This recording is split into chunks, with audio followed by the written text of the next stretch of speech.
Good evening. It is Thursday, September 21st, 2023, and coming to you from Studio 1A at Lonely Tree Media headquarters in Yakima, Washington. This is the Best Lamm Sports Show. Intentional grounding, offense number 7.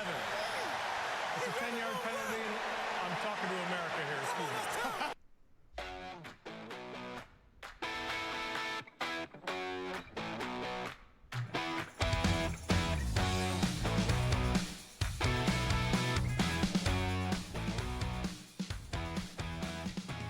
Might be the best line ever by a referee. I'm talking to America here. I'm talking to him right here. Just, Gino, back off, dude. That was head referee Alex Kemp at the Lions Seahawks game, and that was Fox on the broadcast. That's Kevin Burkhardt and Greg Olson. And Greg Olson's reaction was just hilarious. I mean, he laughed so hard on the air because you just don't hear him say things like that. I loved it though. I mean, don't walk in front of me while I'm calling the penalty, man. I loved it. I thought that was great. Anyway, I'm your host, David Lamm. With me is my son, Parker. Say hello, Parker. Hello, Parker. Right? Yeah. Pretty exciting for a Thursday night. I mean, there isn't much to do in Yakima, so we get all the people. I mean, You can always go sit on your guys' main strip and just watch people drive up and down in cool cars. Watch nonsense happen, yeah. Watch nonsense. It's pretty much just nonsense. That's what happens. It's really funny because when I don't have the script, we're unscripted tonight, by the way. Why you don't have to tell them that? Well, and I'm doing that because this is the first time I've done it like without anything in front of me.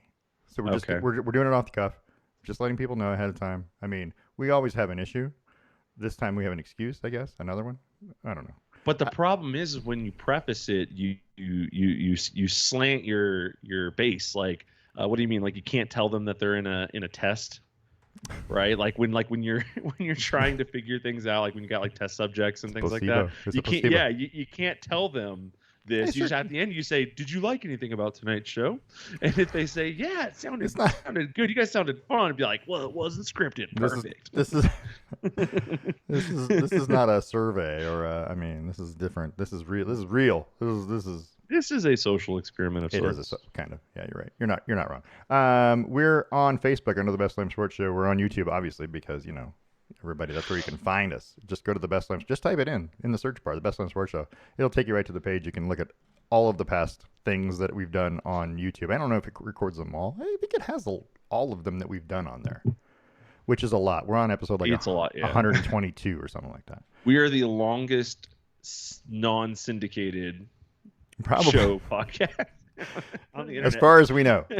Yeah. As far as we know, we've been killing it for a long time. I mean, we started with Korean baseball and look where we are now.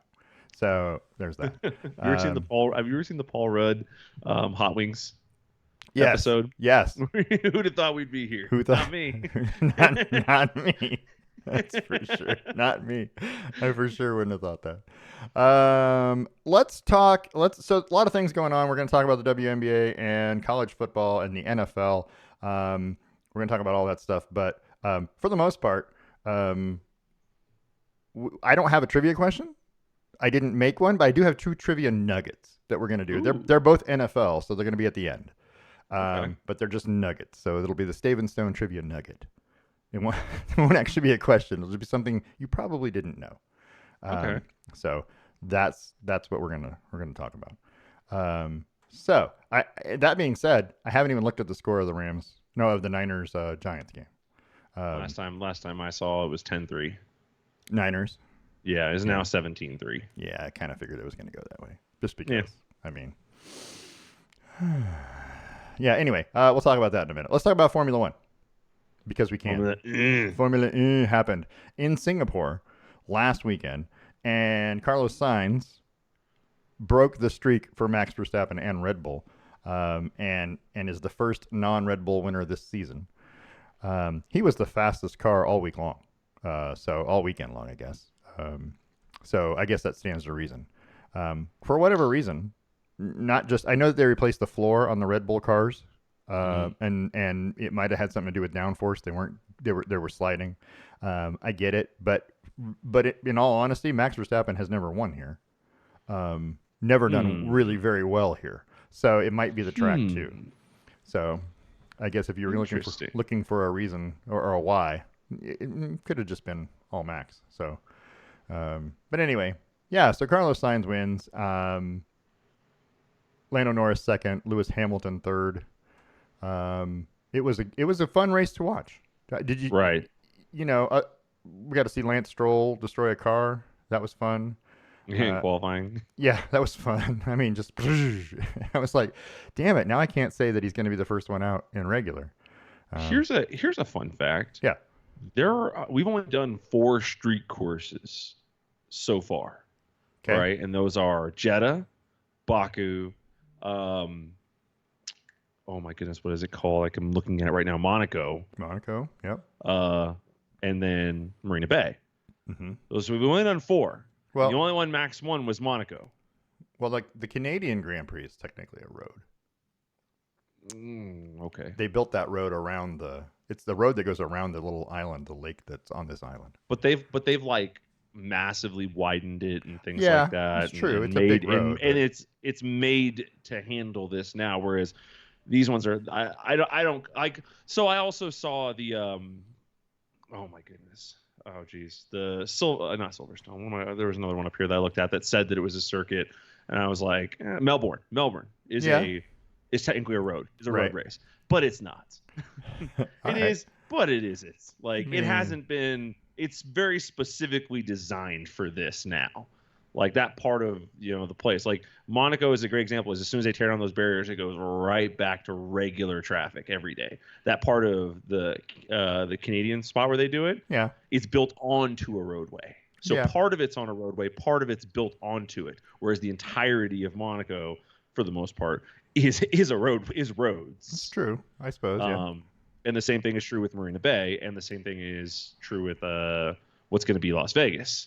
Right. Although I watched this video earlier, they were pouring the concrete in Las Vegas this week. Yeah. For the racetrack, it is apparently the most expensive concrete in the world, and the way they lay it is very, very, very particular. And I got to think, after this thing leaves Las Vegas, how happy are those people going to be? Right. Like, oh, the roads around here are so smooth. So this one set of roads is so nice. This one set of roads in this one one drive around particular this big pattern. circle. Yeah, it would be. But no, it was the coolest race of the season. It was the most exciting one to watch. It was.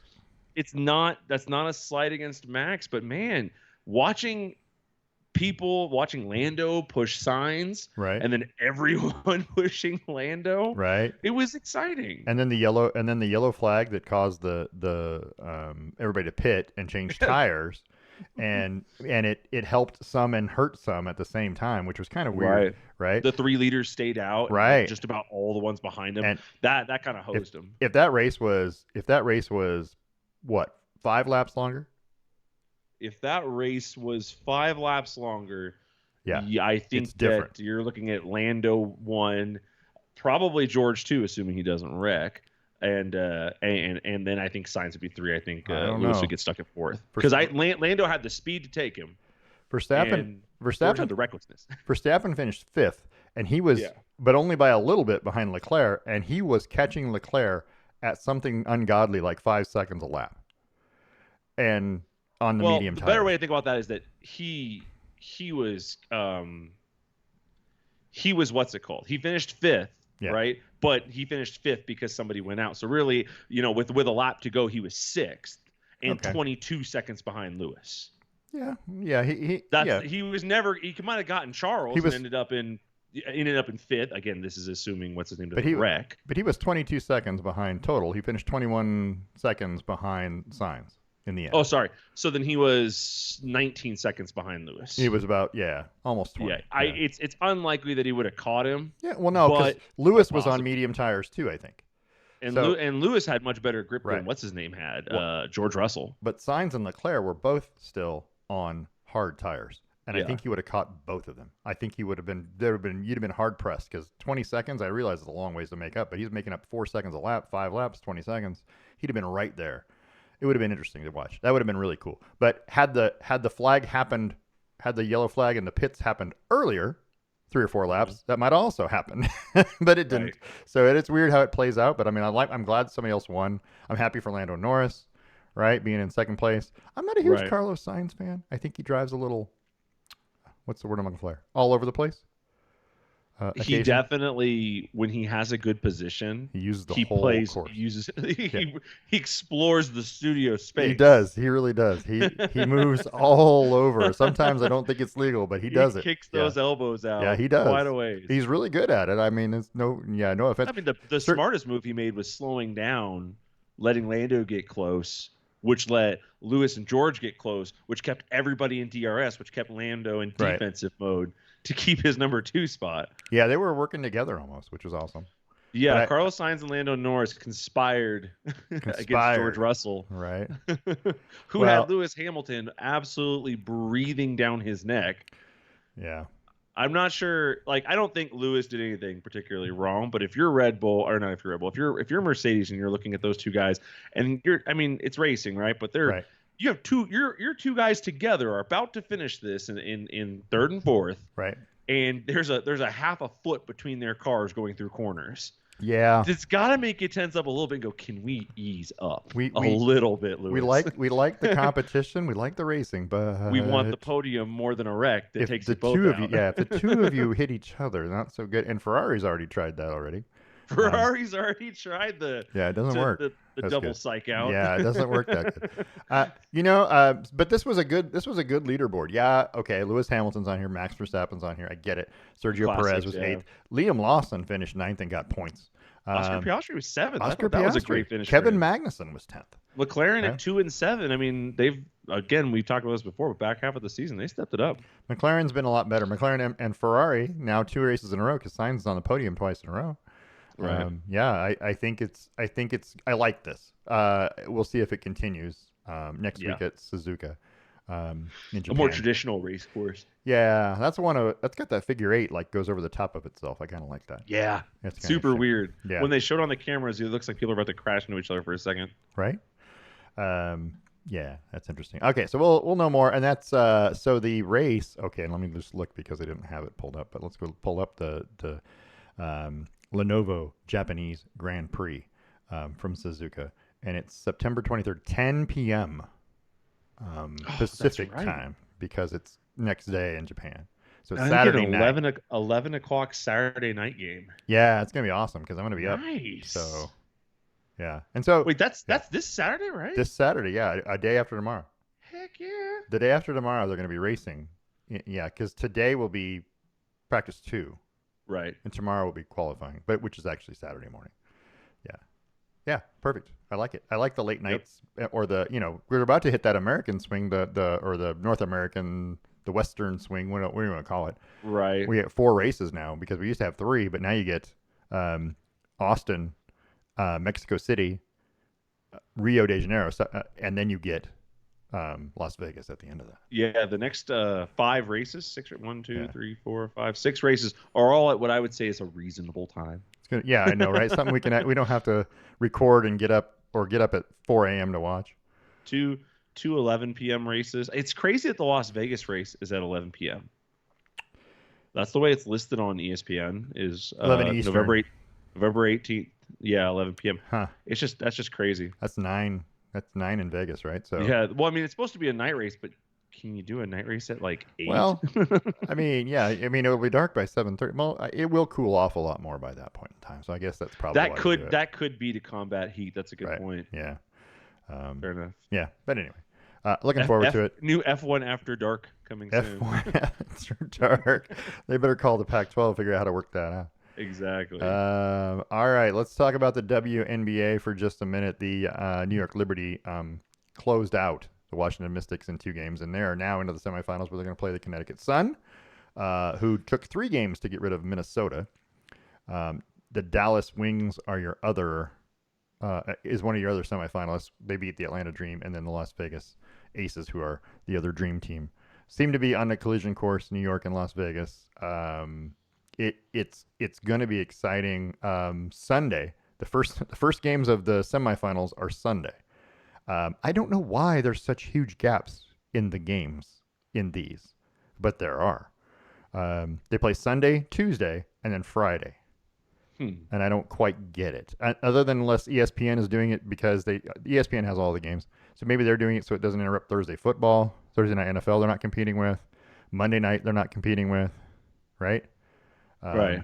So it's weird, but it's just weird. The last clincher was Wednesday, and they're not playing again until Sunday. Right. That's a long time. So I'm just saying. Anyway, the Las Vegas Aces have been off since last Monday. Yeah.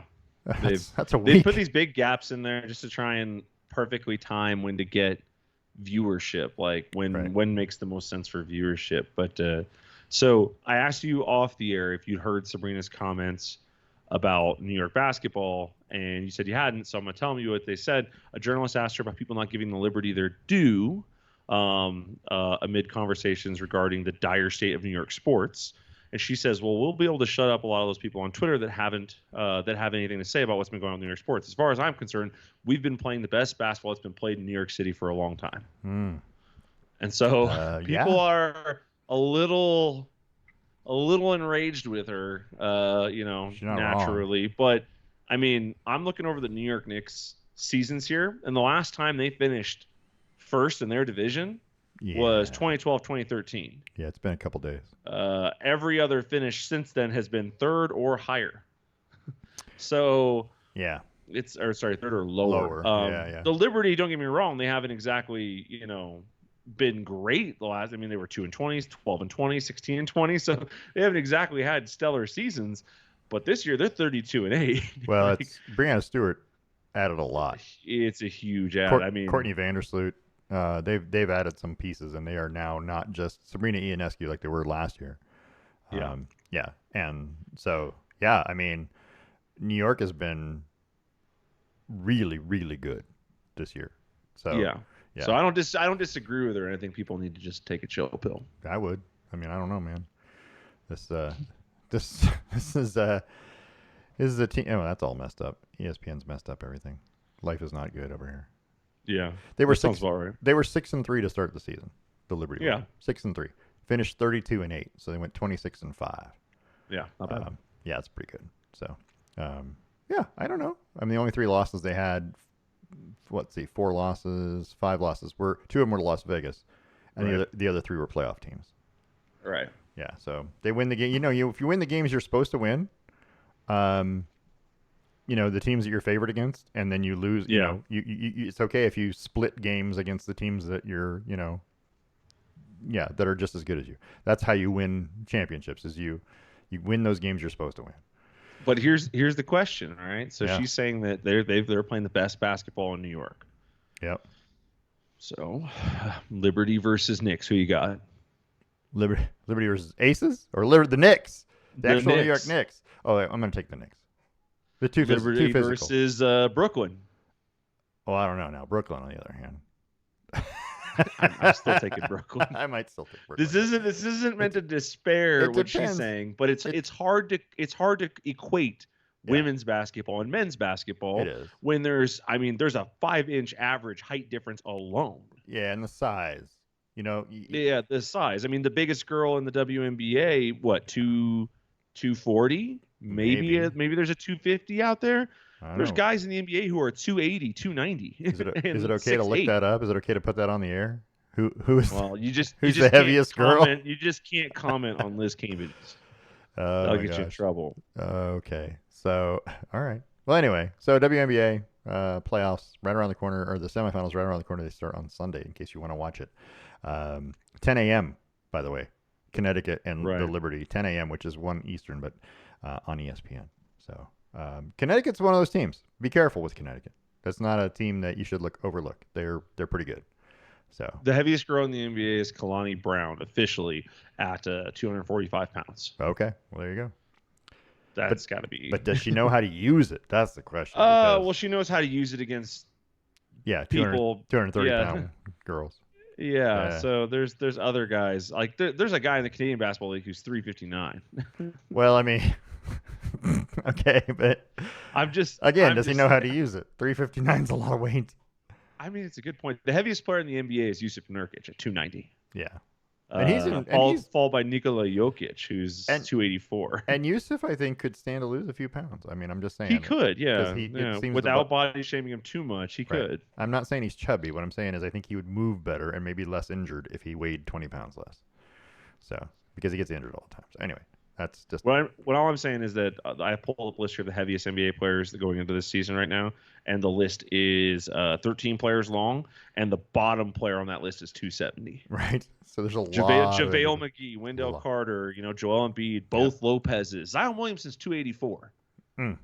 Which that doesn't surprise me. We all know that shouldn't be 284. He should be 250 or 245 and cut.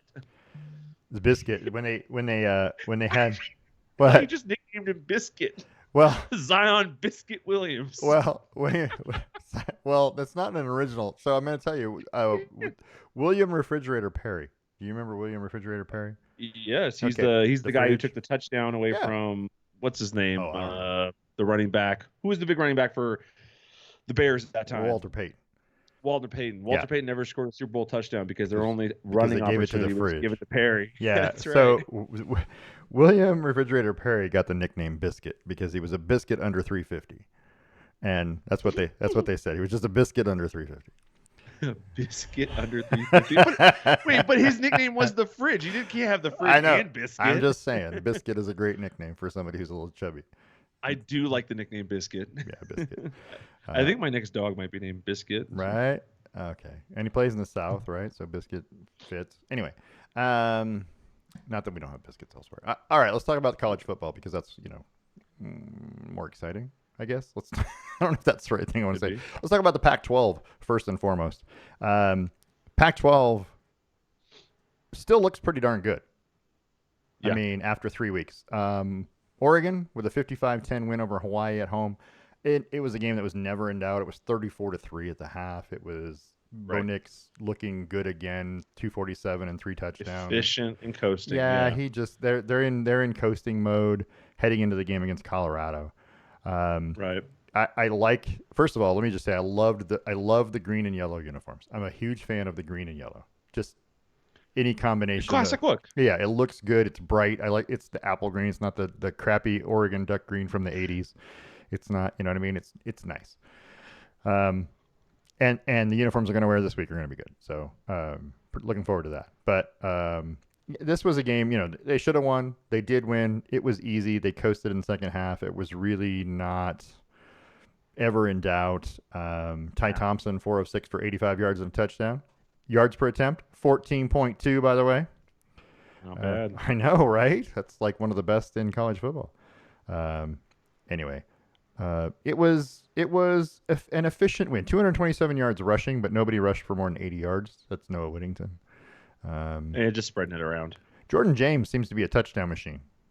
He knows how to find the end zone, doesn't he? Yeah, he does. But he averaged 8.7 yards a carry. I get it. It's Hawaii, and we shouldn't get too excited. But Troy Franklin averaged 20.8 yards a catch, and Tez Johnson 19.3. They got a lot of chunk yardage in this game. Troy Franklin caught that first one that was just an absolute bomb. Yeah. I think it was Troy Franklin. It was either him or Tez. They both had bombs on back-to-back drives. But yeah, they're playing very, very well offensively. And that's going to be really good when they play Colorado here this next week. We'll talk about that in a minute. But their offense looks really, really good. Defensively, there's some things I'm concerned about, but we'll talk about that in a minute. What else happened? So Washington beat Michigan State badly, right? 41-7. A Michigan State team that doesn't have a head coach. It's true, but it was on the road at a Big Ten team who they're going to be playing next year, right? Who was 2-0. You get some auto credit for a few things, but when you actually boil down, I mean, they were 2-0 against Central Michigan and Richmond. Sure. So I mean, you get some credit, but you don't get a ton of credit. Well, they beat Central Michigan by the same amount of points that Notre Dame beat Central Michigan this week. Uh-huh. Okay, so I'm just saying if you want to compare it, it's the same win, it's the same margin of victory that Notre Dame had over the same team, and Notre Dame's the number 9 team in the country. So right, yeah, I feel like, of course, Notre Dame took their foot off the pedal at some point because they were winning 31 to 14 or something. I don't know. When do you take your foot off the pedal? 20 something points? 28? I don't know if it's as much a point total, unless those points happen really fast, as much as it is a time thing. Like we'll take you out in the late third, early fourth. Right. Yeah. The Washington game was 41-0. at the end of 3. This game yeah, was and they never lost to in Washington last year, also in Washington, 39-28. So, and right now, you can talk all you want if you're Colorado about Shedeur Sanders, and I don't care if we're going to talk about him in a minute. Michael Penix Jr. is the best looking quarterback in the Pac-12 right now.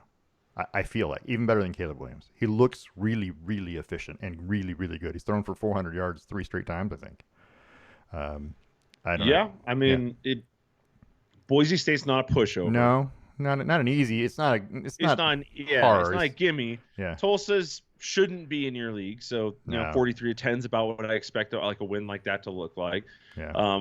So yeah, it's not bad. The problem is they don't have any rushing yards. Yeah, they can't. They have 364 rushing yards on 74 attempts. I mean, that's still a 4.9 average, but they don't run the ball. No, they don't. They just try and throw it. So I would too if I had.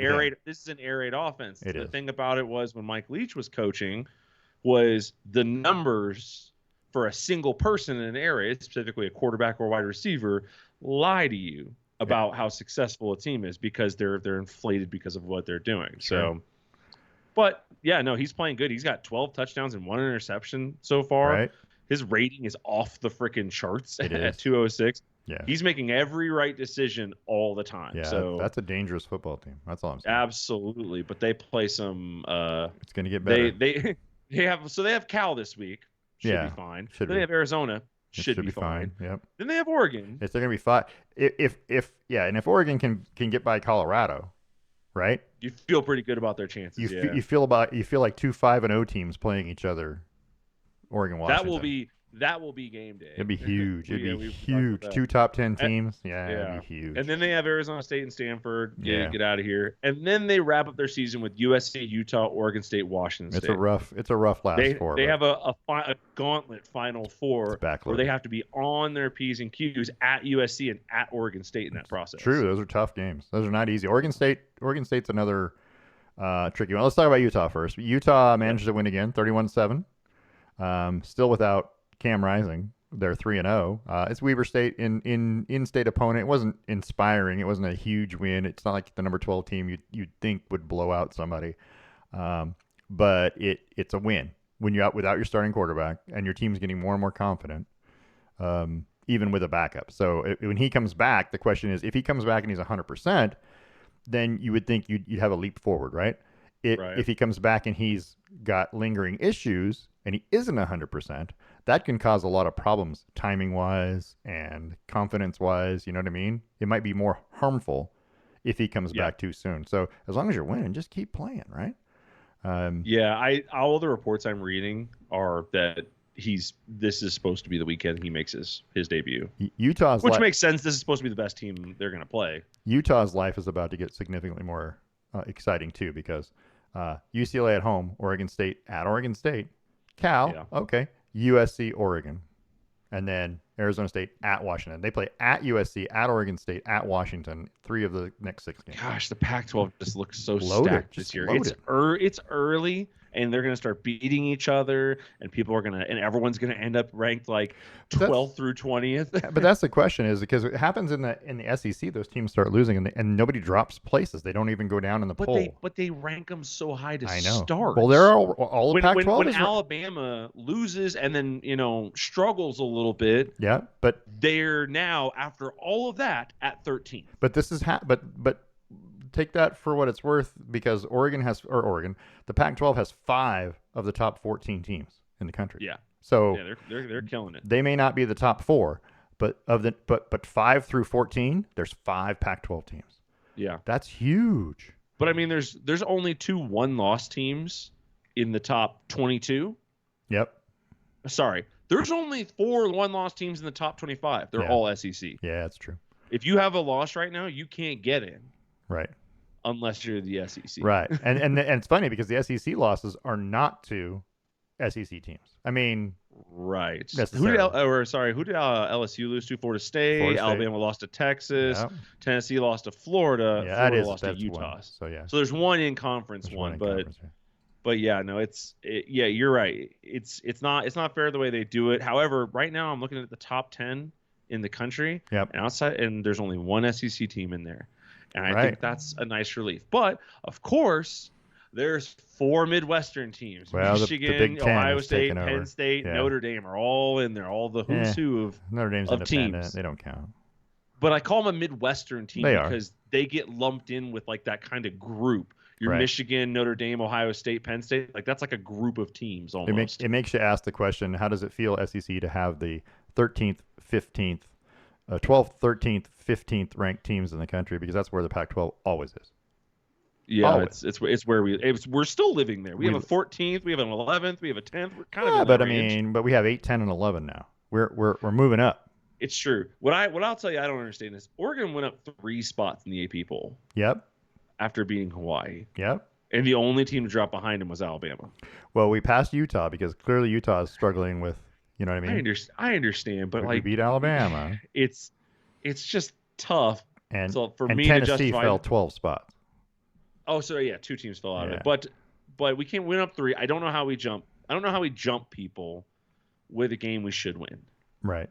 Right, that's some SEC crap. Is you beat Liberty and you move up 2 spots, and I don't understand it. It's okay. We beat Hawaii. We were supposed to. I mean, if I'm going to be outraged by it when the SEC does it, I'm going to be outraged by it when my team does it. Yeah, and it's true. It's always funny to read the AP poll versus the coaches poll because they're like flopped. Oregon and Utah are swapped in those 2 polls. You know, and Oregon did what I thought they would do. They'd move up to 12th. Yeah.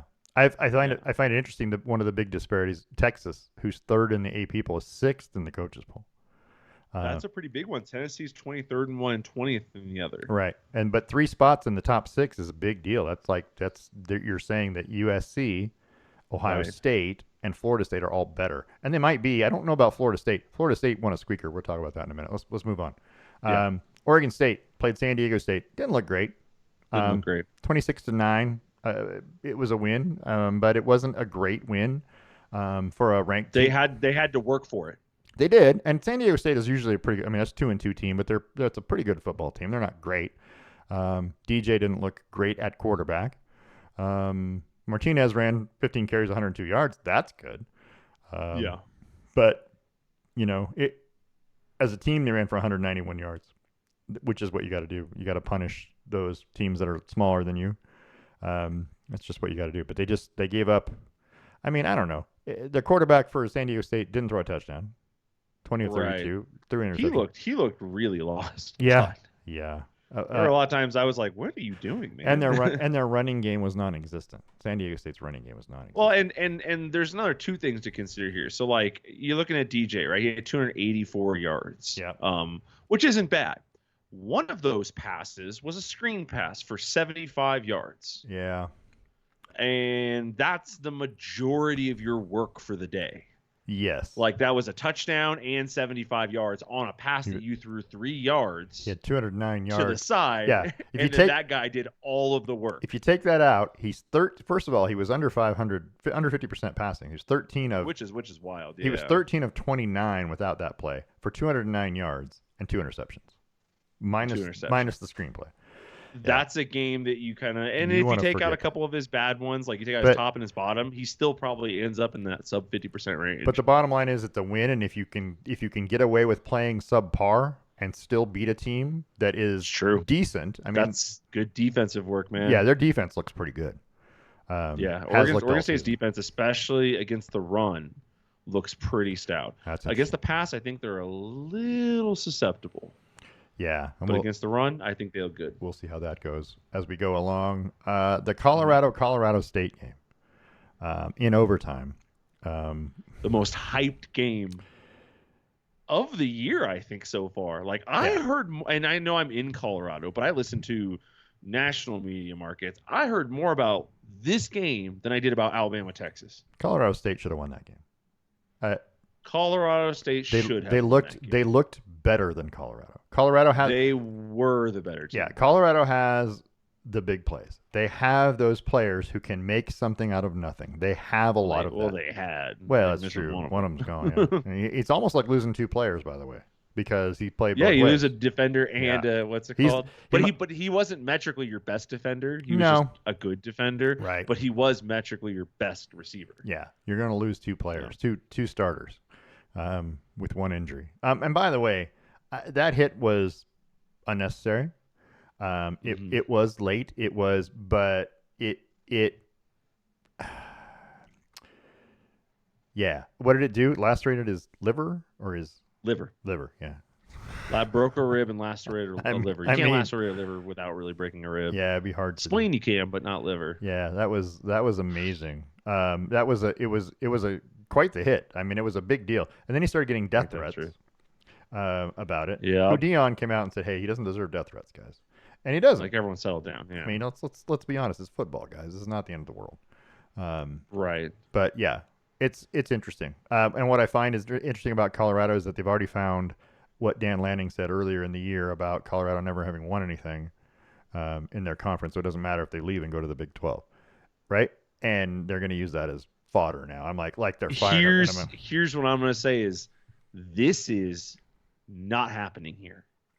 The local media is not talking about that. Oh, well, Dion is.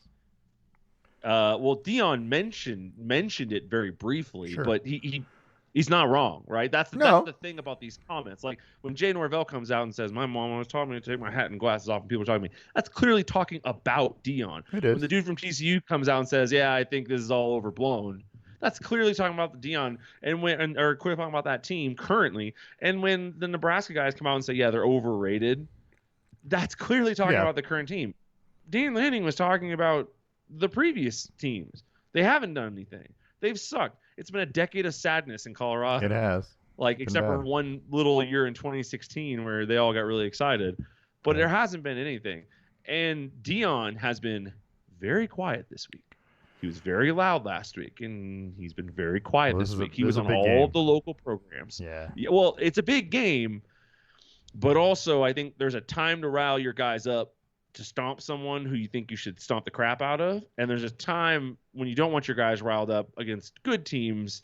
You want them disciplined and with a head on their shoulders. And I think after last week, with what happened to Travis Hunter, I think you realize, hey, there's a volatility to being so outlandish, like to having to, because this energy isn't just on Dion. His players start acting this way too. Correct. And when his players act this way, I mean, no linebacker's taking a shot at Dion, but they can take a shot at his players. That's true. So these are just the guys who fall in harm's way of these battle of words. So this week, local media around here in Denver, no one's talking about it. No one's bringing up the Dan Lanning thing. 92.5 did a whole thing about this morning. They're saying there's nothing there. There's no teeth on it. No. Like it's a true statement. It is what it is. Like, you just lock in. Right. So I think that's good. Now, I have an opinion about this Travis Hunter hit. Okay. I don't think it was as bad as people think it was. Between the time when the ball hit the ground and when the hit occurred was less than 0.6 seconds. Yep. Between the time when the whistle blew and when the hit occurred was less than 0.1 second. Yeah, it had to be quick. It was bang, bang. very, very fast. Yep. It was in bounds. Yep, it's true. That's another thing that kind of throws me off on it. But you can clearly see a load up. You're right. It's not that everyone's saying he hit him. It wasn't so much that he hit him as much as that he dropped shoulder and kind of let him run into him at full speed. He was moving. There's a little bit of lean in on it. Both, But I don't see this as nearly as egregious as, people throwing death threats out there. But good on Dion to come out and tell those people, like, what are you doing? You're idiots. Like, knock it off. Don't be. The kid doesn't deserve that. His family doesn't deserve that. He said it's a game. Yep. They published the athletic director of Colorado State. Some fans published the athletic director's home address and the player's home address of his parents and his dorm address and things like that. They published all their information. Dude, people with keyboards are the problem with the world. Right. I'm one of them. So, me too. Except you won't find me on a message board. No, I won't be doing that kind of stuff. So, but no, that was a great game to watch it. And it was fun to watch. Yeah. And if what's his name, Kamara, for Colorado State could stay on the field. God, bonehead. How many times did he get hurt? 3 times? He came off 3 times, I think. He got hurt 3 times, and he committed 2 personal fouls, one on the final drive of the game and one in overtime. He was so good, though. He was so fast, and he's so strong. I just, had he stayed on the field and had he not, maybe one of those doesn't make one bonehead move. This is a different game, but it took 29 points by Colorado in the fourth quarter and overtime to win this game. Yeah. And they did over not under look good. that guy Thornton, the receiver. Yeah. Thornton. Over under that he ends up playing for Colorado next year, because I'm putting my money on it. Maybe. Because there's no way that guy can slice and dice you at his side on underneath routes. Yeah. I'll tell you what, that's not something else I learned from this game. I don't think Deion's calling plays. He had 16 catches, Horton did. Troy Horton, 16 catches, 133. And they were all like 6-yard catches that he turned into 10 to 15-yard gains. Yeah. Yeah, it was incredible. It's like 8 yards. But I don't think Deion's calling plays, man. I think he's really just like a figurehead. Yeah, for sure. Because I watched him on the sideline. Yeah. He's not holding a play calling sheet half the time. His staff is big. Yeah, he's got NFL guys on there too. I heard Warren Sapp is coming next year. Dude, that is the most inappropriate comment of the weekend, and I don't know how it just slid underneath the radar. They were saying on the broadcast, they said that it looks like, I can't remember what he said, something, but they said it looks like the BET Awards on the sideline. Yeah. And I was like, I heard that. What? I heard that. Like, he's not wrong. Or can't say that, but geez, dude, you shouldn't. Probably. He's not wrong about it. But he's experienced no backlash for it, and good on him, because it's a funny ass comment. It was funny. Yeah. It just didn't. It was not as diplomatic as I expected. Every rap star who's anybody was there, right? So it's true. There was a lot of famous people there. Yeah. Yeah. All right. We'll talk more about them here in a minute. But Washington State cruised to an easy win over Northern Colorado. I know it's Northern Colorado, but they still scored 64 points? 64 to 21. Washington State scares me more than Colorado. Just saying. Washington State scares me a lot more than Colorado. Cameron Ward, 327 yards and 4 touchdowns in the first half. Yeah. I worry a lot, because Washington State is one of those teams that when they play well and their offense plays well, Oregon struggles against them historically. Yeah. Yeah. So I feel like Washington State is the one I'm worried about. You know what? Washington State is any team that has like good air raid capabilities, like consistently, is a little scary. Washington State this year. More than a lot of these other teams. I don't know why. I feel it. I'm gonna worry until they play. Seems like a trap. Yep. Yeah, exactly. It seems like a trap. And then UCLA played a tough one against North Carolina Central, winning 59-7. That's the other ranked team in the Pac-12. UCLA looks pretty good. I don't know how good they are. They look pretty good. Their offense seems to be rolling, but it's been some weak opponents, so we'll see what happens. I mean, Coastal Carolina and North Carolina Central aren't exactly powerhouses, so right. We'll see. We'll know more. There's more. Pac-12 is coming, right? Pac-12 is coming fast. The conference games are up here shortly, and it's going to get ugly. Should we talk about the games that are going to play this week in the Pac-12? A couple of them, the big ones. Yeah, there's a couple big ones out there. So week 4 in college football in the Pac-12, Colorado and Oregon play Saturday at 12:30 on ABC. Oregon is a 21-point favorite. That feels like too much. It feels like too much, and I'm wondering if that's the Travis Hunter overreaction, because he's not there. I think it's an overcorrection. So right now, if you're a bettor, I would take that. Colorado. I would absolutely. Take Colorado to cover. Yeah, I could see Oregon being a 10-point favorite, 10-11, somewhere in that ballpark. 21 is a lot. You know, Oregon's offense is efficient. Their defense is good. It's going to be, if they can limit the big plays, and without Hunter, that helps. If they can limit the big plays on offense, Oregon has a really good chance of winning that football game at home. Not that they don't anyway, but I'm just saying they could outgun Colorado. I think they have more offense than Colorado has. They just haven't really had to show it yet. The second half of the Texas Tech game and the other 2 games were fantastic. So they're averaging 58 points a game, but that's what happens when you score 81 in the first one. So yeah, it's true. Yeah, it skews the average. You could have scored none in the second game, still be averaging 40 points a game. So Oregon, Colorado, 12:30 ABC. That's going to be a great game. UCLA plays at Utah, 12:30 on Fox. So pick your poison. You're either watching ABC or watching Fox, or you're doing picture-in-picture. I don't know what you guys are doing, but whatever you're doing. I have 2 TVs set up in my living room to watch everything. 4:00 p.m. on Fox is Oregon State, Washington State. It is Pac-12 all day long on Fox, by the way. They're showing like 3 straight Pac-12 games. The UCLA game, the Oregon State, Washington State, and I think USC is also on. USC, Arizona State, 8:30. Yeah. So that's going to be amazing. So that's the big games. California plays at Washington. It's at 7:30 on ESPN. That's your Pac-12 after dark game. Yeah, Washington's going to club California down. It's going to be ugly. So I don't know. I feel like when I look at these scores, when I look at the stats and things too, and one of those things I wanted to say was Shadur Sanders has 1,251 yards passing, Right. 10 touchdowns and interception in 3 games that were close. He played the whole game. Right. Okay. Michael Penix Jr. has 1,332 yards, 12 touchdowns, and 1 interception in 3 games that weren't close. And he did not play the whole game. So that's where I feel like that Washington team is way better than a Colorado team. Bo Nix has, I don't know what his totals are, but he's got 1,000 yards or so passing. He hasn't had to work at it. He hasn't even had to try. So I feel like the teams that Colorado's about to play are way better. They're about to step up and find out. We're going to know a lot more about the Pac-12 after this week because those 3 games are gigantic. When was the last time the Pac-12 had 3 ranked games with undefeated teams in them? I'm not sure that's ever happened. Yeah, it's been a while. I'm not sure that's ever happened. So we're going to find out real fast. It's going to take shape. One of the things I like to do is I like to go to ESPN's stats for the NCAA football and then look at the QBR. Yep. Because in that first week, because you can sort it by like weekly leaders. Yep. In that first week, Shadur Sanders was all over the top, and he should have been. He had a fantastic game against TCU. But when you start really breaking down his season-long thing, his raw QBR puts him at 30th, right? Yeah. His regular QBR has him tucked somewhere down that list as well, 21st. He's the 3rd most sacked quarterback in college football. Yeah.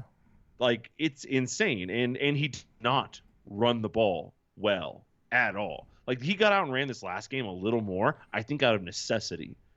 But he does not run the ball well. He gets sacked a lot. And if you exclude that first game or you even kind of marginalize it to be like kind of regular, he starts dropping down all of these leaderboards fast. Yeah. That he had an incredible game 1, an okay game 2, a bad game 3 up until the 4th quarter. Yeah. He's very strange. He is not a complete player. His QB on the stat board. His QBR is 7th best in the Pac-12. Is that right? 7th best. No way. Yep, 7th best in the Pac-12. Michael Penix leads the NCAA at 94.2. Caleb Williams is 4th. Dante Moore at UCLA is in there. Wangalele, Cameron Ward, Bo Nix. Yeah. He's 7th in the Pac-12 in terms of QBR, and everybody's so enamored with it. I'm like, careful now, because he makes some bad decisions when he gets flushed. Not having Travis Hunter is going to cause him to be able to not go deep as much, right? Doesn't stretch the field as much. Although that guy Weaver is a great he's receiver. good. He's good, man. But if you know he's coming, he could transfer to an Alabama or something like that after this season. But if you know he's coming, you have an ability to double team him or stack on him. It's true. Yeah. Really, all they have now offensively is they throw to the running back Edwards, right, and they throw to that guy. So you just have to cover flats and Texas routes with Edwards, and then you just have to worry about like your deep sit like 15-yard zone for Weaver, because that's literally the touchdown play that they hit him on. They hit him on that play 3 times last night, or on the game the other night, where he just pulled up the field and then slightly cut out to the left just behind the 2 zones. That's it. And then just sat there. But Michael Penix is really good. It's gonna. There's not a stat line in here that I look at and go, "Jeez." Yeah. And so let's talk about the rest of college football real quick. Yep. So Boston College and Florida State played. That was a weird game. Boston College was early. They looked better than Florida State, and late they looked better than Florida State. Florida State played the middle of the game pretty well and caught up and took the lead. They were lucky to escape Boston College 31-29. I did not have a newfound respect for Florida State, but they didn't hurt them any in the poll with a win over a mediocre Boston College team. I don't know. I watched it and I went, Boston College is better. They have better team. They're playing better. It really felt to me like Florida State played down. They did. It probably true. I think Boston College. I mean, you're going to get up and you're going to play your best game. They're highly ranked, but it felt like Florida State, because there were times when I was watching Florida State defensive ends who outsize these tackles. or outside these guards and tackles, and I'm like, why are they not just ripping through them? Well, Florida at that point, you're talking about heart, right? Intangibles. Yeah, Florida State plays Clemson 9 a.m. on ABC, by the way, this week. So that's a huge game at Clemson. So if Clemson ever decided this was the time to do something, now would be the time to make an upset. That could throw everything into a tizzy. By the way, a tizzy. A tizzy. Yeah. What would you call it? Turmoil. A tailspin. I mean, yeah. A tizzy just sounds too fun. Tizzy. Yeah. Anyway, that was a good game to watch if you watched it. Alabama struggled with South Florida 17-3 in a game that just they didn't look right ever. And this is not the first time because they didn't look great against Texas. At times they did, but not overall. You never really felt like Texas was going to lose that football game. They play Ole Miss this week, 12:30 on CBS, by the way, at Alabama. Ole Miss is 3-0. Now, I don't think Ole Miss is great, but this might be the year Ole Miss actually beats Alabama. I mean, I'm just saying. Alabama's a 6.5-point favorite at home against an Ole Miss team. I don't know. Bold take, Cotton. I feel like if I would take 6.5 points. I think Ole Miss is going to be right in there. I would like to see Ole Miss win, but if Ole Miss wins, they're going to give them huge credit for beating Alabama, even though Alabama would be 2-2 at that point. Right. I don't know. It's interesting. We'll see the polls next week, but Alabama struggled. I did not like the second quarterback they brought in was better. Looked better, more efficient, but he's still young, and they're struggling at quarterback to find their identity. Because I know the rest of the team's talented. So anyway, that'll be exciting. The number 9 Tennessee Vols decided to drop trow against Florida. I had no clue what they were doing. Yeah, that was pretty ugly. I watched that whole game going, what? No, they never looked good in this game. They were 26-7 at the half. They were down. I need an explanation. And the reason why is because I've been watching this for about 8 years with my Broncos since Peyton Manning left and we lost control of things. Why on God's green one would you run the ball on 3rd and 12? What's the excuse? They're not expecting it. Yeah. All right. Now, why on God's green one would you throw a true one-on-one screen on 3rd and 17? They probably are. What do we think is going to happen? We have better athletes. We can beat them. I don't know. I don't know what it is. I don't know. I watched the dumbest group of play calls I have seen since last year with the Broncos. Tennessee is now. This is funny because Tennessee is now effectively 2 games behind Florida in the SEC East. Because you've lost the game already. You need Florida to lose twice in order for you to get ahead of them. Because if you finish tied with them, which is likely. Well, I'm sure it will, but I mean, you're never going to catch Georgia at this rate if you're going to lose to Florida. That's true. Florida does have to play Georgia still, and they have to play LSU. Yeah, and they have to play Florida State. Plenty of games coming in that 27-team SEC, but likely they drop 3 around over the rest of this game. Yeah. Also, South Carolina is not a pushover. They're not great. South Carolina played pretty well against Georgia. Gosh, I wish they wouldn't. I can't stand Spencer Rattler. That's not my next game. My next game we're going to talk about, by the way, was Missouri. In barn burner. Yeah, 61-yard field goal by Harrison Mevis. Harrison Mevis is a load. Did you look at him when he first came out to kick? The first time he came out to kick, he's a load. He's a biscuit as well. He came out and when I saw him the first time, I went, "Oh my God, that's the kicker."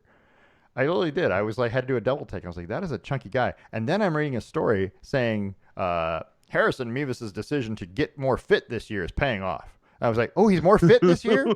Oh. He's in a better place? That's what I'm saying. I was like, oh my God, I need to go look at pictures of last year to see what he looked like. According to their website, he's 5'11", 243. He is my size. And there's a picture from last year. And let me tell you, he looks every bit of it. That is exactly what I would look like if I was out there kicking. Compliment anyone. No, you can't wear yellow. Black is slimming, but the yellow. He does look slimmer this year. Well, it's black. He's wearing a black uniform. Yeah. Well, no. Well, vertical stripes, black uniform. Sure. Yeah. Harrison Mevis only likes to wear the pinstripes. I'm just saying, when he came. I swear to God, when he came out, I was like, oh my God, that's the kicker. Wow, and then he boots How much the ball. weight are they saying he I was lost? like, yeah, because he's in much better shape now than he was last year. I'm like, what? I mean, I always think they're gonna like, they're, it's. I just think they're just gonna say, okay, so he weighs, as a freshman, he was. How does this happen? As a freshman, he was 6'220". What? As a sophomore, he was 5'11", 236. He lost shrunk an inch. Yeah. And as a junior, he's 5'11", 243. According to this, he's gained 23 pounds since he got to college. But somehow or other, he's in better shape than he was last year. He's looking great. I mean, I don't know. I don't want to. I'm not trying to fat shame Harrison Mevis. He kicked the longest field goal in college football history. It's SEC history. SEC history. Yeah. That's a long history. It is. Yeah, it's a big deal. I mean, it was huge. I was like, and so I'm sitting there watching this Kansas State game, right? And by the way, they won 30-27. I'm sitting here watching the end of the game, and they trot him out there, and the very first thing that went in my mind, I said this out loud. I'm watching it at work, and I said it out loud. I go, "That's a dumb idea. This is dumb. 61-yard field goal. You're going to sit him out there."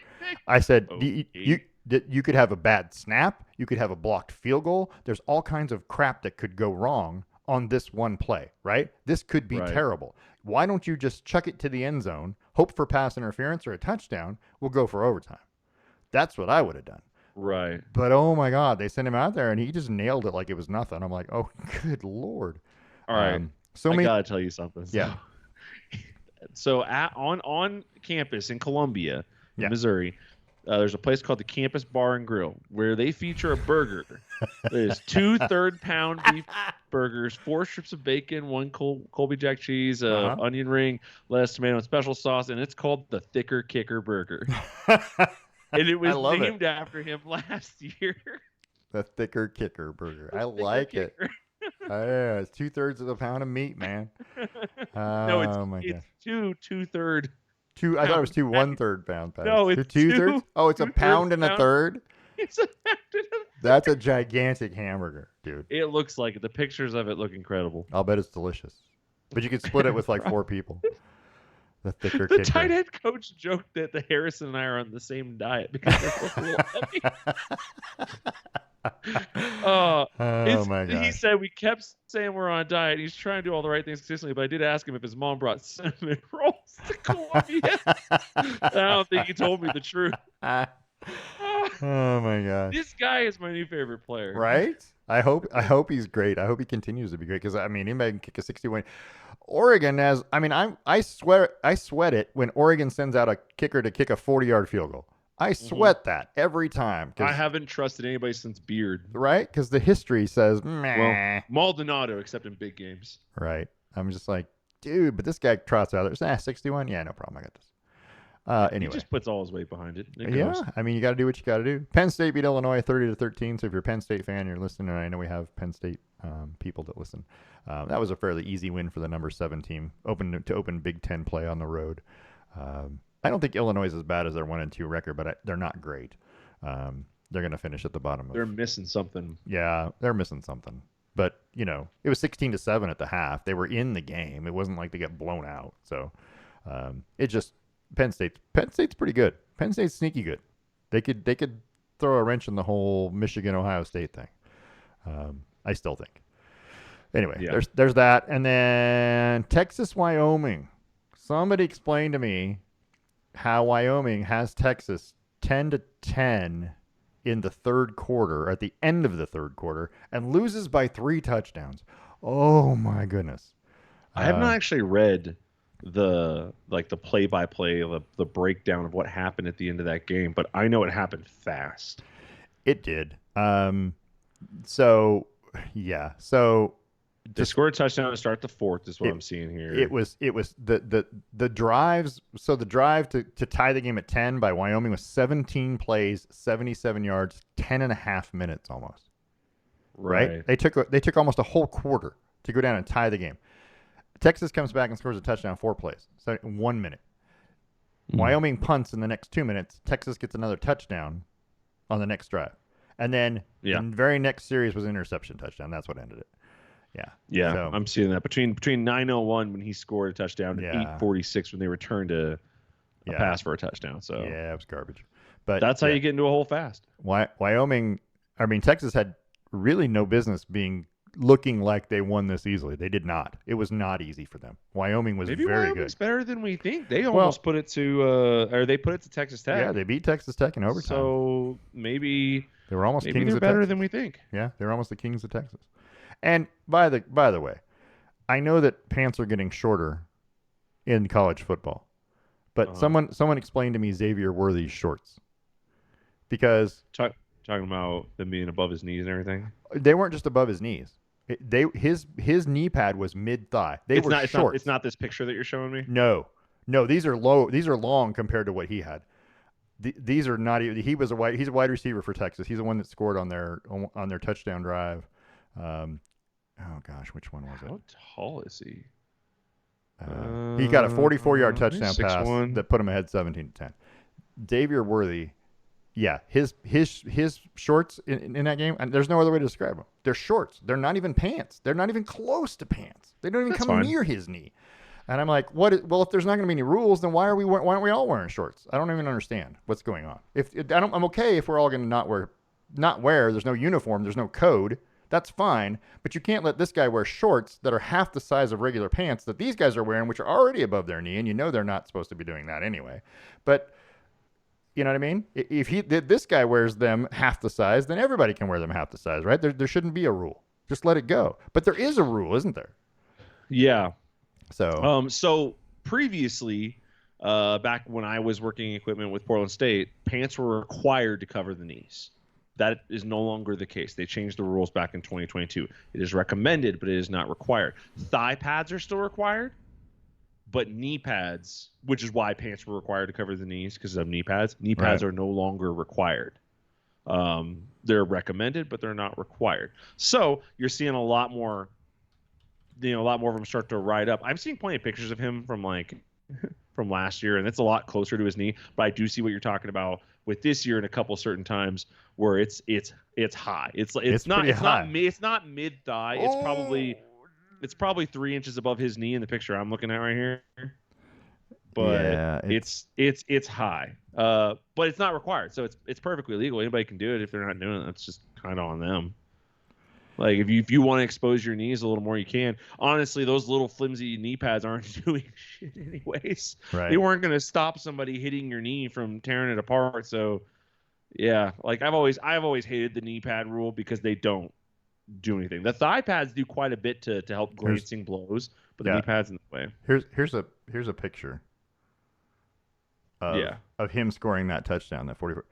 That is pretty close to mid thigh, and I don't even know. There may be knee pads in there. I think you can see the knee pad right there. Who is that? Xavier Worthy. That's Xavier Worthy. What number is he? He's number 1, I think. Huh. I have a different picture of him. Yeah, he might have been a different number at some point, but he's wearing number 1 this year. And this was the 44-yard touchdown. When I saw this, I went, look at the guys that are chasing him. They're actually hindered by those pants. I see it. Yeah.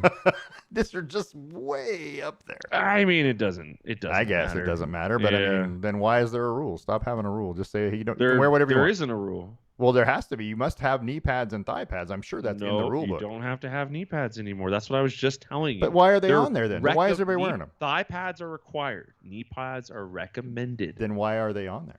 Why are guys wearing them? Because it's not protecting your knee. It's a thigh pad now. Exactly, it's an extra layer of thigh pad. Because some coach out there says, well, all players will wear knee pads and thigh pads, but then doesn't pay attention afterward. So they get rolled up into the pants. I've seen it so many times. Bruce Barnum required all PSU players to wear knee pads and thigh pads. Do you think Davis Cutter ever once had his knee pads on his knees? Absolutely not. It's just a rule that the school has, but now it's not even a rule that the NCAA has. So I doubt most schools even have the rule. Yeah, it's weird. I've been seeing these things go above the knees for years, man. AstroTurf's going to ruin their knees anyway, so right? So it doesn't matter. Them, yeah, if you believe them. I'll tell you what, if you ever want to look at proper equipment usage, look on the sideline to the guys who don't play. Because theirs are always right up to code. There's a picture in every NCAA locker room of how your uniform's supposed to be set up. Those guys have it that way. When I played in high school, they had to be down on your knee, right? The knee pads had to be down on your knee, and then it would rain, right? And your pants would get so we didn't have this wonderful material that Nike offers. We had old crappy material, and so when your pants would get wet, everything on your body would start to sag and fall down. You had to go in and tape them into place, the thigh pads, the knee pad, everything. If you didn't tape it, it was going to be hanging down by your ankles at some point in time. Yeah, the struggle was real back in the day. Just that point. Yeah, it looks silly in these in the pictures and stuff. Yeah. Anyway, but I guarantee you, it feels really comfortable. I bet it does.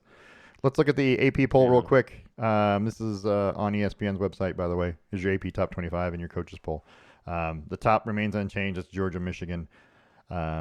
Texas and Florida State swapped places because Texas looked better than Florida State, although I don't think they did necessarily. I don't think you could tell me either one of those teams is better than another. I still think that I would have USC or Ohio State ahead of both of those teams. But that's just me talking. I would probably have USC 3 and Ohio State 4, and then maybe Texas. I mean, I think Texas is going to lose a game here soon, and they're going to fall like a whole bunch, and everybody's going to go, "What happened to Texas?" Well, they weren't that good to begin with. They just beat Alabama, who isn't very good this year. Yeah. So that's coming. But there's your top 25. There are 8 Pac-12 teams. Yeah. In the top 25. They're the lowest one it. is 22. 8 in the top 22. Yeah, they're killing it. Miami's still 3-0. Is that surprising? Notre Dame's 4-0. Sam Hartman looks really good. Yes, he does. I'll give him the credit. Yeah, he looks really good. LSU, I think, is overrated still. 2-1. Overrated. Ole Miss, I think, is overrated, and they're about to play Alabama, so we're going to find out more about them. North Carolina has been struggling, and they moved up 3 places, and I'm not sure that they're that good, and I'm not sure Duke is that good. But when you get to the bottom, the top, the last 10, you could say that about most of those teams. They're probably all kind of overrated. I think Washington State is underrated. I would put more stock in Washington State and Tennessee, who just probably had a bad game. I think they'll bounce back and come back up that chart quite a ways. Iowa's 3-0. Iowa scored 41 points this week, by the way. I mean, what did I say earlier? I said it last week. You were like, "Who should you watch out for?" I said, "Watch out for Iowa." As soon as they figure out an offense, they're dangerous. Right. I love how Florida, after losing to Utah, beats Tennessee, and we ranked them. We ranked them at 25. We got to throw another SEC team. We'll see if we can sneak them in there. Whatever. Yeah. Anyway, so there's that. But they don't get ranked in front of the team they just beat. They just get ranked. No, just ranked. So, yeah, it's interesting. The only teams with losses, are SEC teams on that poll. Clemson is on the coaches poll at 23. Right, I saw that. Yeah, so that's still happening. But anyway, it'll be more exciting. It's gonna all shake up this week because also you have the Ohio State Notre Dame game at Notre Dame. That's gonna be an amazing football game. I'm hoping. It's true. So you can have 4 ranked top 25 matchups this week. 3 of them in the Pac-12, and then the Ohio State Notre Dame game. It's going to be good football. So I mean, if Oregon can beat Colorado, and one of those 2 teams has got to lose, preferably Notre Dame in terms of like where you're trying to get to in the rankings. Right. Like you could see a sizable jump. If especially if another team drops one or something like that, you could see a move. Washington State's probably going to win.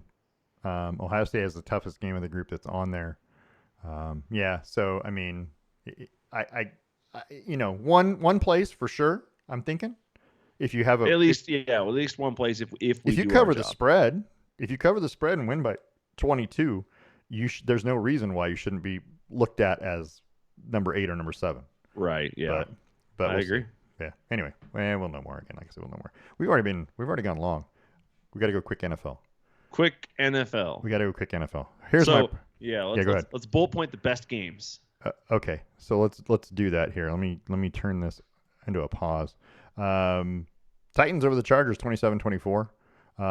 Here's my first Stave & Stone trivia tidbit for you.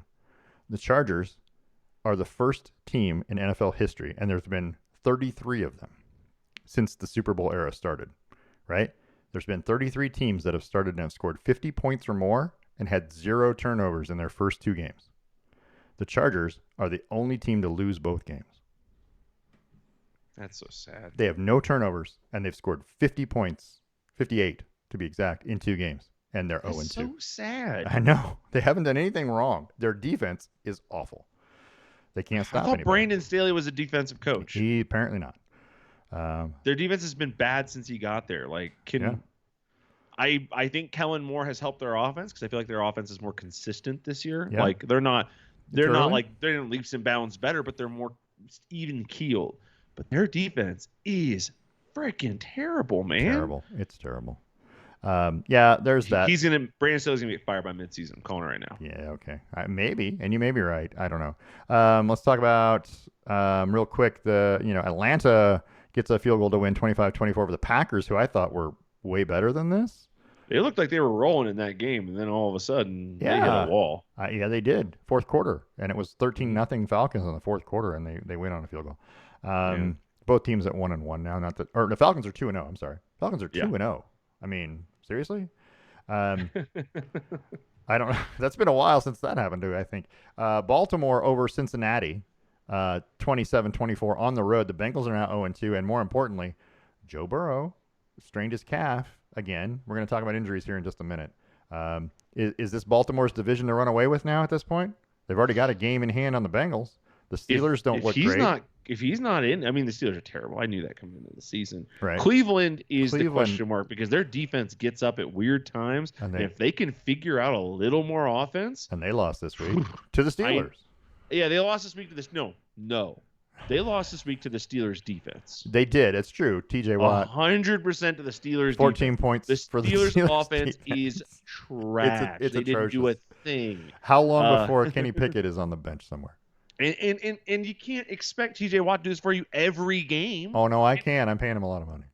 Well, I mean, what I mean is you can't expect him to win you every game. Expect him to get sacks. That's fine. But you can't expect him to score like 2 touchdowns on defense every game. I'm really surprised that TJ Watt hasn't convinced his brother to come play third down rush for them. You know what I mean? Yeah. Just to sign for nothing. You know what I mean? Minimum, whatever it is, and just play both ends on third down rush. TJ on one side, JJ on the other side. Not that that'll ever happen. I'm just saying. Let's talk. You'll like this request on the Kelsey podcast. Yeah. Somebody wrote in and was asking them, could a regular person pick up a single yard in the NFL? Depends on, you mean like a running back?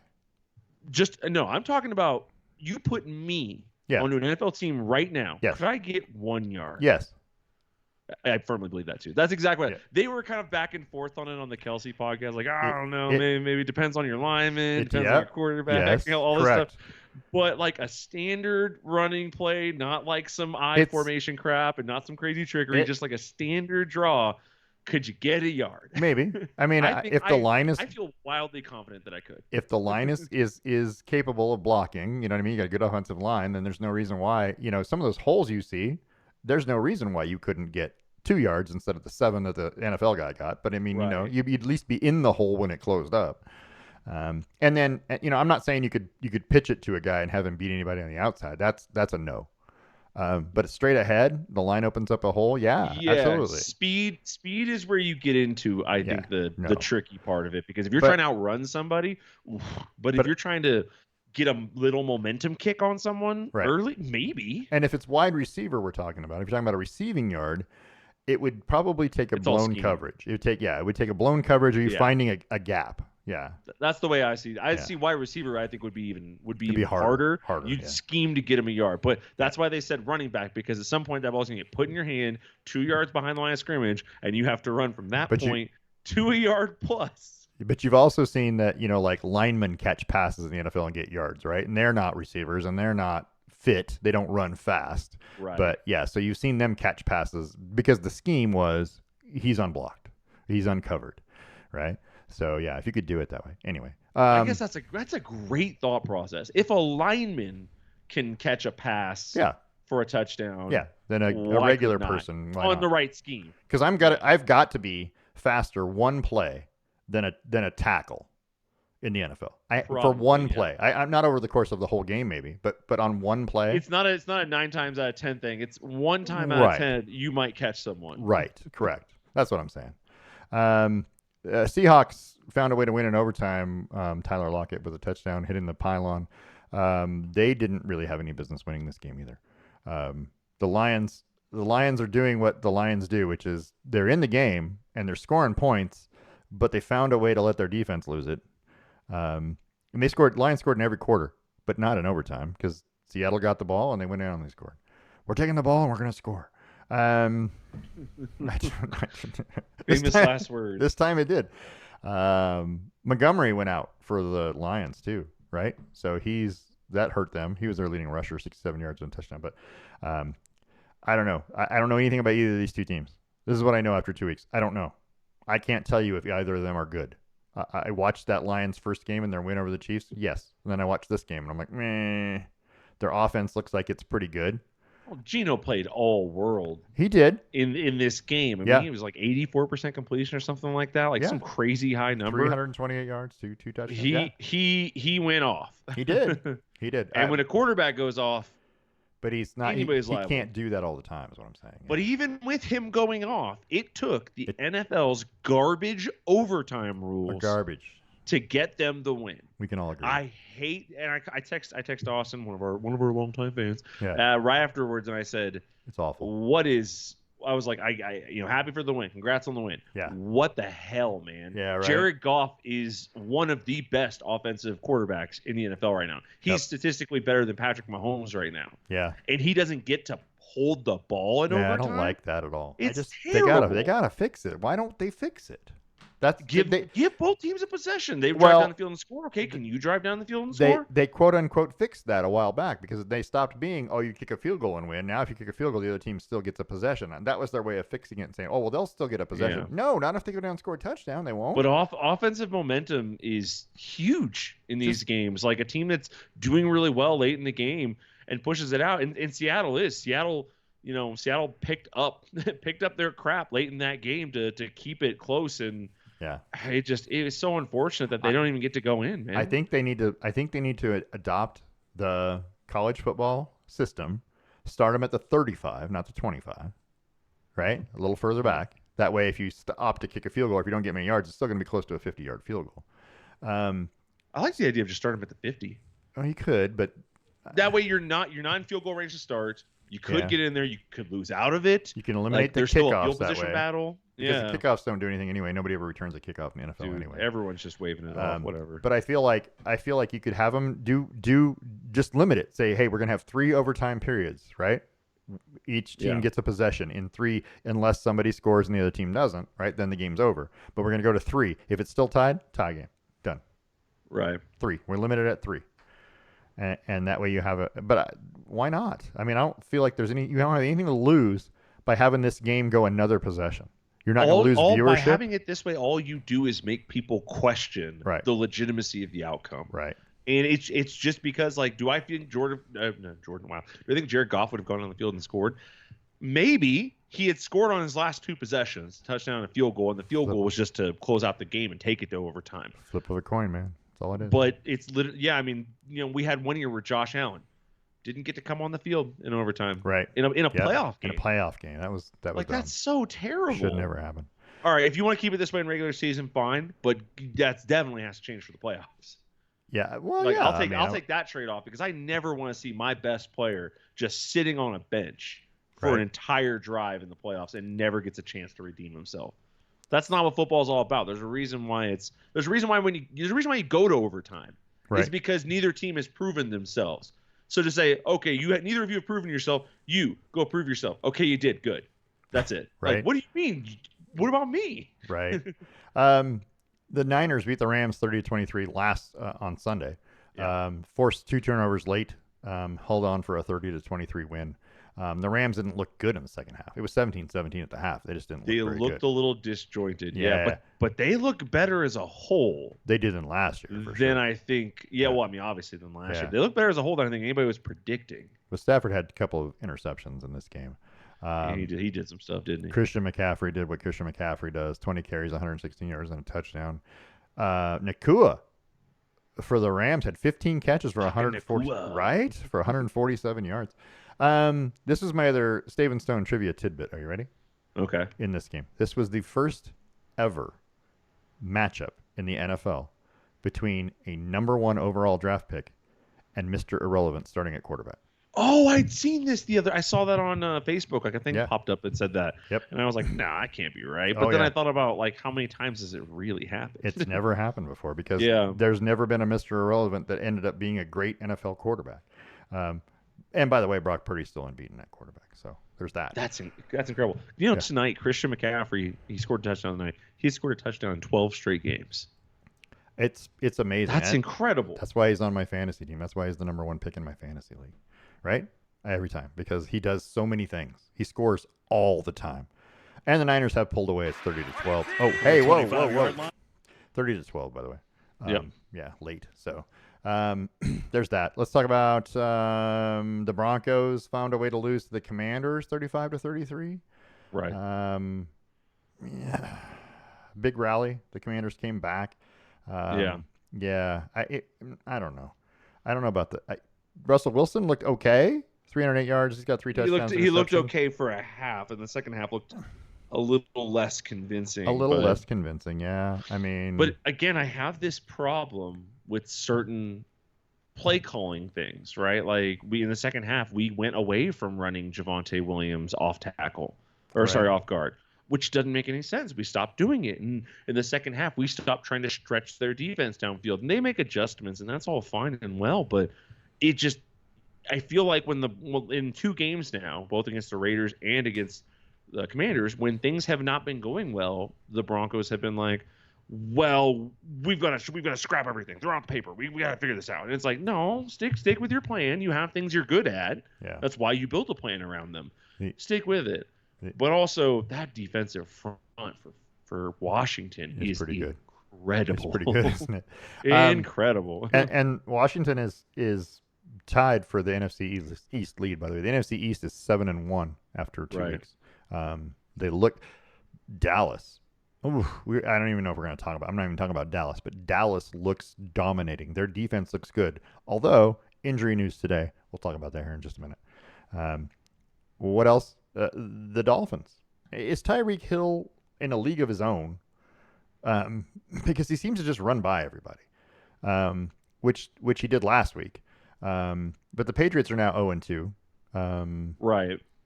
I don't know. The Dolphins, they got a lot to prove. They got to still beat Buffalo, right? Because Buffalo's the class of but they're 2-0. And the win on the road in New England is a win on the road in New England. Thank God it wasn't December when you went there, right? Right. Well, I mean, a win on the road in New England is not uncommon. Did you know? I heard this trivia today. Tua has beaten every Super Bowl winning coach he has faced. 4 of those are Bill Belichick. He's okay, right. So Miami has 4 wins over Bill Belichick, and so it's not like that's that crazy. They're not that good. I mean, they're not that team anymore, True. The Patriots. But I mean, still, like I said, a road win in the NFL is still a road win in the NFL. You're getting a win, and that's a big deal. Yeah, and they definitely look good, although that offense looked wildly limited. Yeah. And also something else I'm looking at here is the Chargers were within a couple plays of winning this game. Yep. Right? The Patriots were driving down the field and were within a yard of a first down that would have put them in a chance to kind of do more in this to start going for the end zone. That's right. Like the Dolphins, as incredible as their offense is right now, is not exactly blowing everyone out. I'm just gonna say you're 2-0 at this point. You feel good about that, and you play the Broncos next. You should work them pretty easy at home. You'd think. You'd be 3-0. But they played the Chargers to their level, whatever level that is. But they played them to their level. They played the Patriots down to their level. Well, and if the Chargers could play defense, they would have probably won that game too. So. If the Chargers could play defense, they would have won that game. Yeah. And if the Patriots could play offense, they probably would have won that game. Yeah, that's interesting. We'll see. We'll know more. I mean, there's a lot more coming. It's just at 2-0, you got to make the overreaction. The overreaction is the Dolphins look really good. There's a stretch here where they play the Eagles, Patriots, and Chiefs in a row. Yeah. That's a good little stretch. Also, they close out the season Cowboys, Ravens, Bills. That's rough. That is really rough. Those are their final 3 games of the season. Tough. It was going to be Jets, Cowboys, Ravens, Bills, but we know what's going on with the Jets. So yeah. But yeah, Cowboys, Ravens, Bills to close out the season. That's a brutal final 3. If you're competing for a playoff spot at that point, you better hope that the Ravens have locked up their division. You better hope that the Cowboys have locked up their division because you want them to rest people. TJ Watt, 16-yard fumble return for a touchdown, scoop and score against the Browns, gives them a 26-22 lead. That was the only score in the fourth quarter after Cleveland had a 22-19 lead. Cleveland looks good and bad at times. I mean, their defense is good. They play very conservative all around. And being Right. fair, they lean on the run. They're a run heavy team. They want to go to Nick. Well, they wanted to go to Nick Chubb, which is terrible, but Right.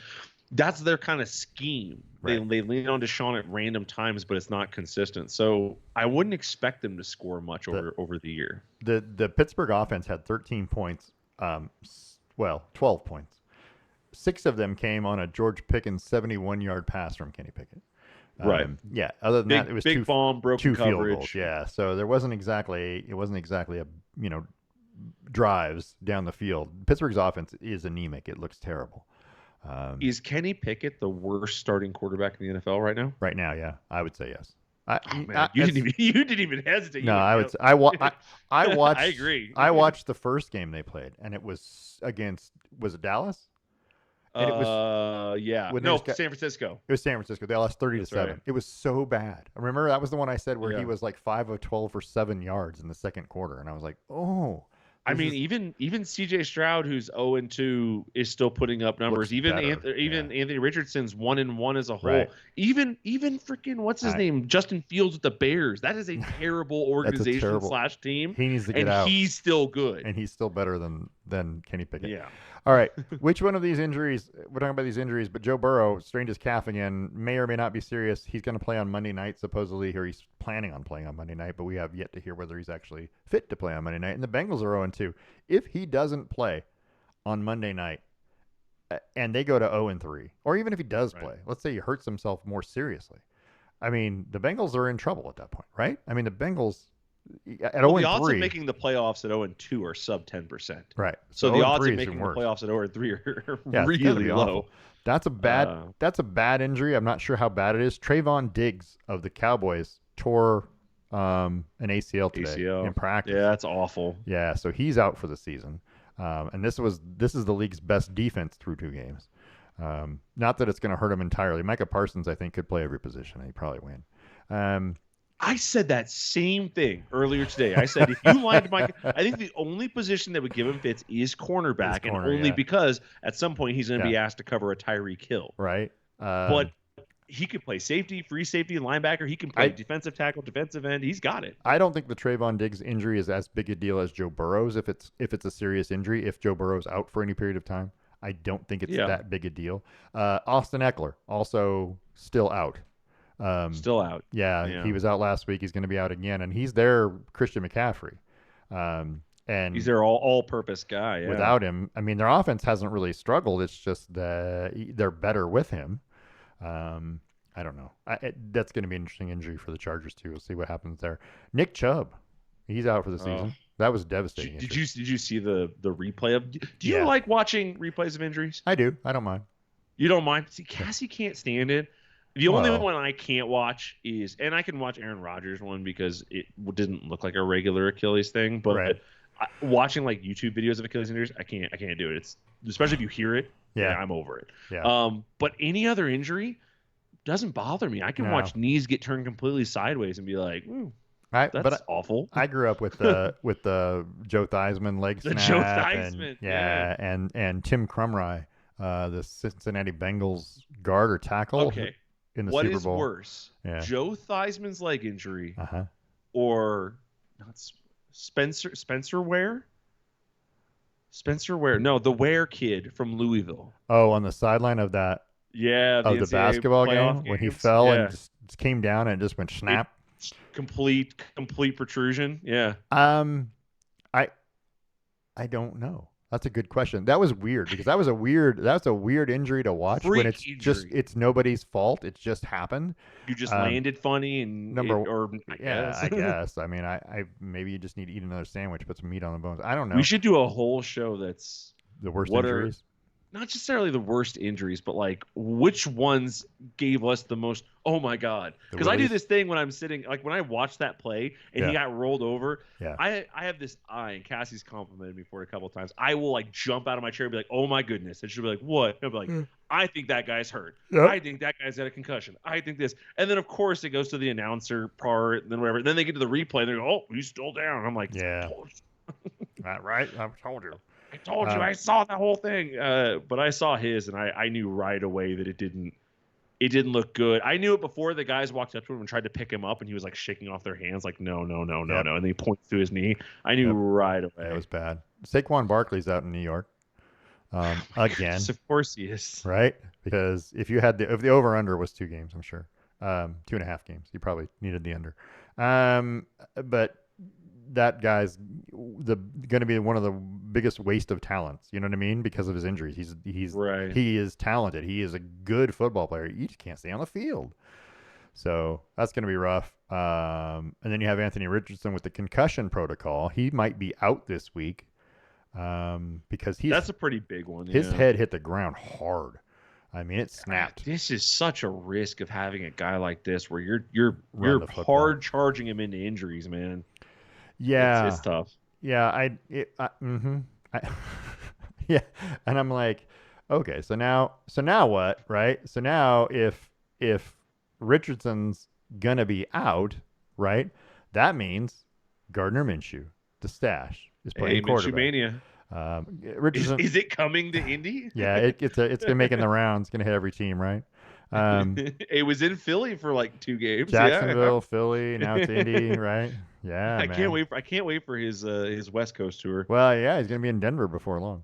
Oh my goodness! Please stop. Anyway, so I don't want to hear that. Richardson's just listed as questionable, but anytime you're in concussion protocol, there's probably an issue. Devontae Adams also had an ankle injury, although they say he's probably okay. That's a big deal for the Raiders if he can't play. He's the number one. I mean, he's the guy, right? I don't know. And then of course Bryce Young hurt himself. That's a pretty big one because that team doesn't think they're bad. They were kind of in this game, but it just I don't know. That's a tough injury, or that's a tough one for a team like taking your young quarterback. But I honestly think they might be better off with Andy Dalton. Andy Dalton's I think this might not be a bad deal. Yeah, he's going to be out against Seattle, so Andy Dalton's going to get another start in another place against Seattle. So, yeah, interesting. I don't know. A lot of good football, NFL football. I mean, this week coming up, if you're watching the games, Green Bay, New Orleans now has an interesting feel to it, right? The Chargers and Minnesota are both 0-2. Playing in Minnesota, right? That's like a playoff game, like loser out. Yeah. You've got New England and New York playing, and the Jets playing in New York, and the Jets are without, they've got Zach Wilson, but he's not Aaron Rodgers. And this was a game that I think they were penciling in as a win earlier, and now it's like, meh. And you got Buffalo playing at a 2-0 Washington team with a great defensive front, like you mentioned. Yeah. The Carolina-Seattle game is now interesting. I think they might be better off with Andy Dalton. I don't know. Yeah. And then, of course, Monday night, you got Philly at a 2-0 Tampa Bay team. And I haven't even talked about Baker Mayfield, but he's playing good football in Tampa Bay. Baker Mayfield sure is, yeah. Which is crazy, right? Yeah. And then the Rams at Cincinnati. And this is a must-win for Cincinnati at this point. And it's at home. The Rams are kind of feeling good about how they performed against what I think is the best team in the league, San Francisco. Yeah. The Rams want this one to move to 2-1, and they Cincy does not want to drop to 0-3. No, they don't. Yeah. So the final from Levi Stadium in Santa Clara, 30-12. 49ers over the Giants. So the Niners are 3-0.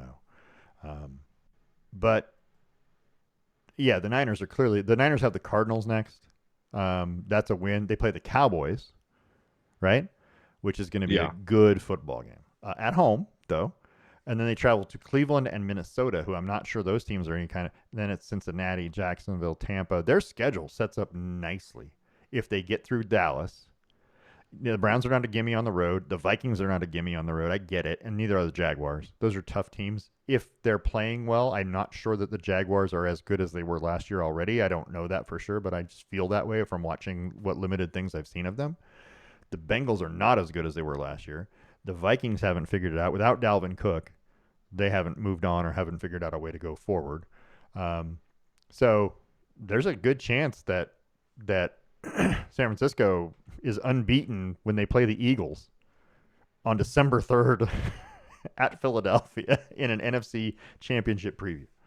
Gosh, we will see, won't we? Right? I mean, it's super stressful, but yeah, that's a ways down the road. there's so many good games this weekend and next weekend. Yeah.